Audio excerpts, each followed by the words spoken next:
Hi மக்களே! இன்றைக்கி இந்த சுண்டைக்காய் வச்சு சுண்டைக்காய் வத்தல் குழம்பு செய்ய போகிறேன். வாங்க எப்படி செய்கிறதுன்னு பார்க்கலாம். இந்த சுண்டைக்காய் நல்லா உருண்டை உருண்டையாக இருக்குங்க, பால் மாதிரி. அதை அப்படியே போட்டு குழம்பு செய்யக்கூடாதுங்க. அதை ஒரு கவரில் போட்டு ஒரு சீரக மிளகு இடிக்கிற கல்லை வச்சு நம்ம தட்டுனோம்னா அதில் இருக்கிற விதையெல்லாம் வந்துடும். அதுக்கு பின்னாடி ஒரு தண்ணீர் போட்டு 2, 3 தாட்டி வாஷ் பண்ணி எடுத்துக்கணுங்க. சுண்டைக்காய் வத்தல் குழம்பு செய்கிறது சின்ன வெங்காயம், தக்காளி எல்லாம் போட்டு வதக்கிட்டுக்கிறேன். அது கூடவே கொஞ்சமாக சாம்பார் தூள், கொஞ்சமாக கறி மசாலா தூள் சேர்த்துக்கலாம். இந்த சாம்பார் தூளில் நாங்கள் செலவெல்லாம் போட்டு அரைச்சி வீட்டில் தாங்க மசாலா ரெடி பண்ணி வச்சுட்டு, இது கூடவே மஞ்சள் தூளும் இருக்குது. மஞ்சள் தூள் சேர்க்க வேண்டாம். இது மசாலா ரெடி ஆகிடுச்சு.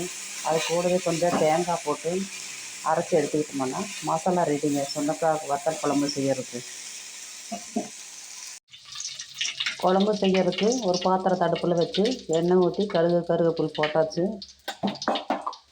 சுண்டைக்காய் போட்டு நல்லா வதங்கிட்டு, சுண்டைக்காய் நல்லா வதங்கி வந்துடுச்சுங்க. அது கூடவே கொஞ்சம் புளிக்கரைசல் சேர்த்துக்கலாம். என்னடா புளி கருப்பாக இருக்குதான்னு பார்க்குறீங்களா? எங்கள் வீட்டில் பழைய புளி தாங்க இருக்குது. வாங்கி வச்சு ஒரு 6 மாதம் ஆச்சு. அதனால் புளி கருப்பாக தாங்க இருக்குது. கொஞ்சமே கல்லுப்பு சேர்த்துக்கலாம். கல்லுப்பு எங்கள் வீட்டில் நிறையா இருக்குங்க, ஒரு 5, 6 பாக்கெட்டு. அதனால் கல்லுப்பு சேர்த்துருக்குறேன். இது நல்லா சுண்டி வந்தால் குழம்பு நல்லா டேஸ்ட்டாக இருக்குது. சுண்டி வந்ததை மசாலா ரெடி பண்ணி வச்சுருக்கேன், ஊற்றி குழம்பு ரெடி பண்ணி உப்பு புளி கரைசல் போட்டது நல்லா சுண்டி வந்துருச்சுங்க. சூப்பரான மசாலா ரெடி ஆயிடுச்சு குழம்புக்கு. அவ்வளோதாங்க, குழம்பு ரெடி பண்ணி போகிறோம். ஒரு சூப்பரான சுண்டைக்காய் வத்தல் குழம்பு ரெடி ஆயிடுச்சு பாருங்கள். இதில் இரும்பு சத்து, நார் சத்து எல்லாம் உள்ளதுங்க. நம்ம அடிக்கடி நம்ம உடம்புக்கு இந்த இரும்பு சத்து, நார் சத்து உள்ள குழம்பு சாப்பிட்டா உடம்புக்கு ரொம்பவே நல்லதுங்க. இது ரொம்ப மருத்துவ குணம் வாய்ந்த சுண்டைக்காய்ங்க. இந்த சுண்டைக்காய் புளிக்குழம்பு வச்சு சாப்பிட்டு பாருங்கள், ரொம்பவே சூப்பராக இருக்குது.